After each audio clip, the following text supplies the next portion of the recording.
y habría algunos otros países, quizás Indonesia, quizás algunos otros países asiáticos, podrían clasificar en ese rubro. Esa sería, digamos, la referencia a los BRICS. Entonces, los BRICS existen, actúan, están, pero el problema con los BRICS es la letra C. La letra C es China. China ya, digamos, se salió del mapa de los BRICS. China ya es un país que ya no es simplemente una potencia emergente. Y hay otra clasificación que allí existe, que tiene que ver con Colombia. Son los CIBETs, C-I de pequeña E-T-S. ¿Qué es un CIBET? Hay que entenderlo. Un CIBET, bueno, CIBET es la abreviatura de una serie de países. Está Colombia, está Indonesia, la B es Vietnam, la E es Egipto, la T es Turquía, la S es Sudáfrica. Entonces nos encontramos con un cruce con la vieja clasificación de los BRICS. ¿Pero qué es un CIBET? Esta es una palabra inglesa que existe, y la palabra designa a un gato montés, digamos que es un poco largo, sería algo así como el doble o un poco más de un gato angora o un gato de estos que suelen haber en las casas, digamos, de muchos sitios del mundo. Pero lo interesante entonces es la nomenclatura. Primero, ¿quién se la inventó? Se la inventó el presidente mundial del HSBC, el Gran Banco Global, en una conferencia que reunía a los, algo así como 450 gerentes más importantes de su banco en Hong Kong hace 2 años. Y dijo, mire, hay unos países CIBETs, recomiendo invertir en esos países CIBETs. Cuando la gente dijo, ¿y por qué son CIBETs? Claro, son gatos monteses. Él lo explicó y dijo, todavía no son tigres, no son como los tigres asiáticos, pero ya van, ahí van creciendo, y ya tienen una identidad propia, y yo recomiendo invertir en ellos porque va a ser una muy buena inversión. Entonces, ahí tenemos una tercera clasificación. Uno sería las grandes potencias económicas, otro sería, digamos, potencias económicas más o menos intermedias, y otro sería el de los CIBETs.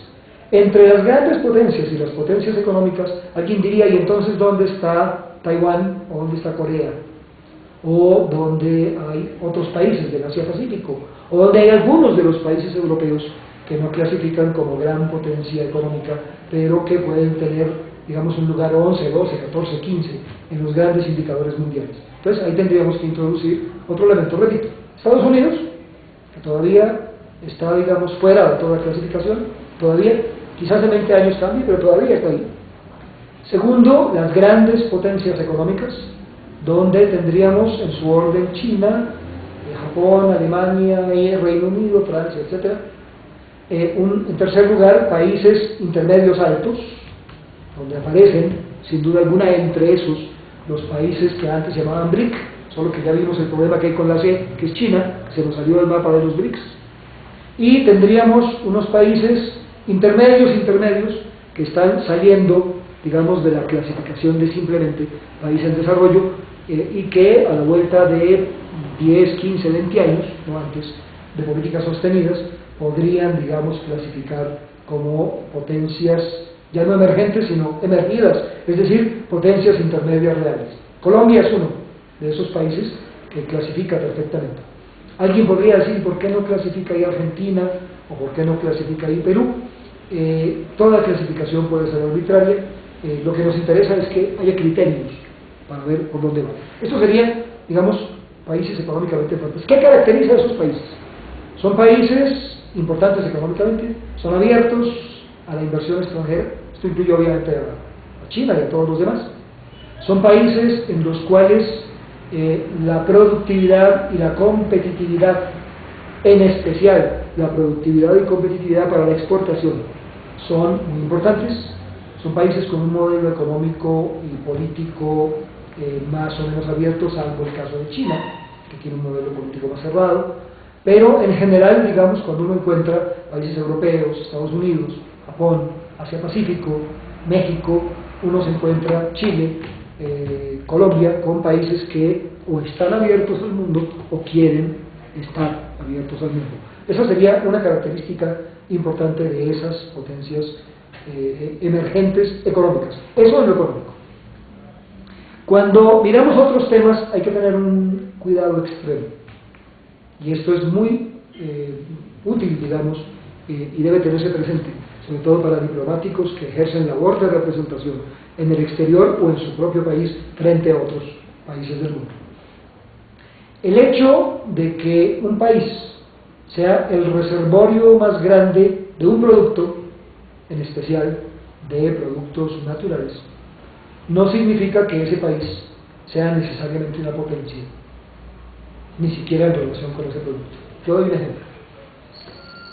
Zaire, o el Congo, el Gran Congo, lo más grande y lo más pequeño. El Gran Zaire, que es un país bastante grande, es un país de más de 2 millones de kilómetros cuadrados, más que Colombia es grande, un país de 1.142.000 kilómetros, es un país grande en el mundo, pero digamos Zaire es un país que es más o menos el doble de Colombia, en el corazón de África. Y cuando uno observa qué tiene Zaire, se da cuenta de algo muy particular. Zaire tiene agricultura, tiene algunas posibilidades en ganadería, tiene todos los minerales del mundo, desde los minerales más ordinarios, los que valen menos, el plomo que vale poco, el carbón que al final vale poco, $60 tonelada es poco, pasando por minerales más o menos costosos, por ejemplo el oro que es costoso, el platino que es muy costoso, por ejemplo el mismo cobre que está a $9.000, el carbón está a 60, el cobre que está a $9.000 tonelada, y llega incluso a tener minerales estratégicos altamente codiciados en todo el mundo. Zaire es uno de los grandes productores mundiales de uranio, de torio, de cobalto, de cromo, de ferrocromo, que son minerales altamente apetecidos por las industrias de la defensa, por la industria aeroespacial, por las industrias de punta. Y por si esto fuera poco, parece ser que el mayor reservorio de coltán, que es un mineral compuesto de 2 minerales azules, coltán es el nombre normal, usual, el mayor reservorio de coltán en el mundo parece estar igualmente en Zaire. Y este coltán, hoy día sabemos que es absolutamente indispensable para los teléfonos celulares inteligentes, todos los BlackBerry tienen coltán, todos los nuevos teléfonos inteligentes lo tienen, todas las pantallas planas de los televisores lo tienen, el mundo satelital que se utiliza incluso para la defensa o para información meteorológica o información mundial contiene elementos de coltán, niobio y niobita son los dos elementos que contiene. Este es un mineral costosísimo, vale más o menos entre $140.000 y $180.000 tonelada. Es decir, Zaire tiene todo. Y alguien podría decir, no, Zaire es un país llamado a ser una potencia en el mundo. Sin embargo, miremos qué rol cumple Zaire hoy en el mundo, y lo que uno debe saber es que su papel en los destinos mundiales es prácticamente cero. La política de Zaire, lo que el gobierno de Zaire diga, haga o deje de hacer, prácticamente a nadie le importa, salvo quizás a alguno de sus vecinos más inmediatos. No es un país que tenga peso mundial, ni siquiera cuando se trata de regular existencias, precios, condiciones, procesos de industrialización, en fin. Es decir, Zaire es el coto de caza de todos los demás países más desarrollados del mundo y de grandes empresas mundiales, públicas, privadas, mixtas, en fin, que llegan a Zaire, extraen todo lo que pueden, se van y utilizan de manera preciosa este instrumental. Yo creo que este ejemplo, que es un poco dramático, tiene mucho que ver con un argumento que a veces uno escucha.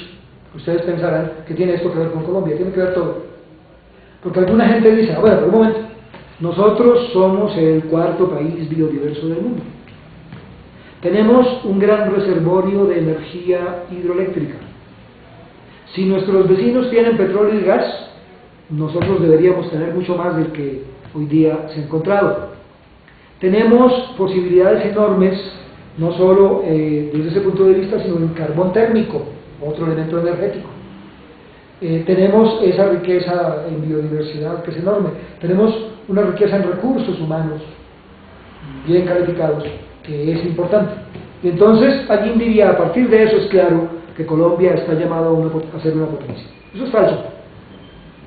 Es falso porque para que Colombia sea una potencia, incluyendo una potencia emergente, tiene que haber una política económica muy clara, tiene que haber una política respecto de los recursos mineros y los recursos de la biodiversidad que tiendan a racionalizar y a, digamos, a explotar esos recursos de manera contemporánea con el menor deterioro posible de las reservas existentes.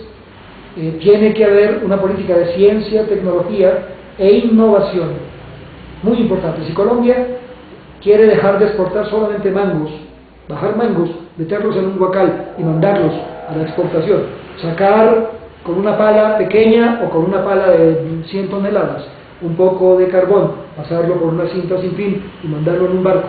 Si Colombia quiere no solamente exportar materias primas, no solamente exportar commodities, que ahora tienen un buen precio, pero que seguramente después de algunos años, 5, 6, 7, 8, volverán a precios mucho más bajos, quiere decir que si Colombia quiere ser como Corea, que es parte de la política fundamental que supuestamente esta administración se ha impuesto como tarea, si Colombia quiere incorporar más ganancia a sus exportaciones y a su producción, si queremos mejorar el nivel de vida, tenemos que hacer un esfuerzo enorme en la estructuración de las empresas, en las cadenas productivas, en la política económica, en la política fiscal, en la atracción responsable y sostenible de las inversiones, en la búsqueda de información y la búsqueda de tecnología y de socios en el mundo. Eso es parte de la actividad diplomática. Y si Colombia quiere ser como Corea, definitivamente tiene que incorporar valor agregado. No puede decir solamente Colombia es una potencia porque tiene una gran cantidad de flores o de frutas o de recursos mineros. No. Entonces, ojo con eso, porque Zaire no es una potencia emergente. Ni los 5 o 10 países pobres del mundo en los cuales se explotan diamantes, oro, cobalto, torio, uranio, coltán, minerales preciosos o semipreciosos, eso no hace necesariamente una potencia. Para que un país sea una potencia emergente, tiene que haber una serie de circunstancias, digamos, muy estudiadas, muy elaboradas, y sobre todo ese tema de innovación, ciencia, tecnología, cadenas productivas, marketing, management, lo podemos decir en cualquier idioma, no hay problema, creo que nos entendemos. La idea es, una gran cantidad de recursos no hace una potencia emergente. Si Colombia quiere ser una potencia emergente, esto pasa por el tamiz de la política económica, pasa por el tamiz de la política energética, de la política en ciencia, tecnología e innovación, cuando menos, y otra serie de elementos. Entonces, un segundo factor aquí que tenemos que ver es, un país potencia emergente tiene que tener políticas apropiadas, tiene que tener políticas claras frente a las actividades económicas, y aquí no todos los países del mundo que podrían clasificar por la cantidad de recursos clasifican a la hora de la verdad.